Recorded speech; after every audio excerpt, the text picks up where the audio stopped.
ఇప్పుడు వచ్చేది సంక్రాంతి కదా, చాలామంది కైట్స్ ఎగిరేస్తారు.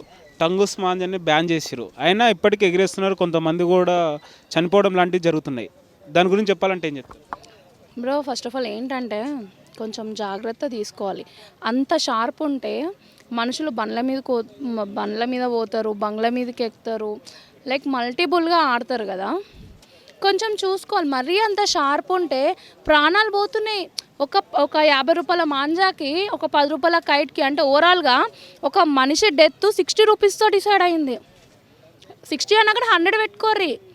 సో మనీతో డిసైడ్ అయింది 100 రూపీస్తో.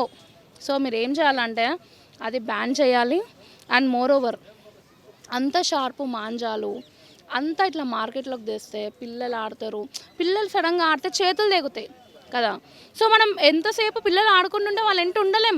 మనకంటే సపరేట్ వర్క్స్ ఉంటాయి. సో మనం మేనేజ్ చేసుకోవాలి. అవన్నీ చేసుకోవాలంటే ఇలాంటివి ఉండొద్దు యాక్టివిటీస్.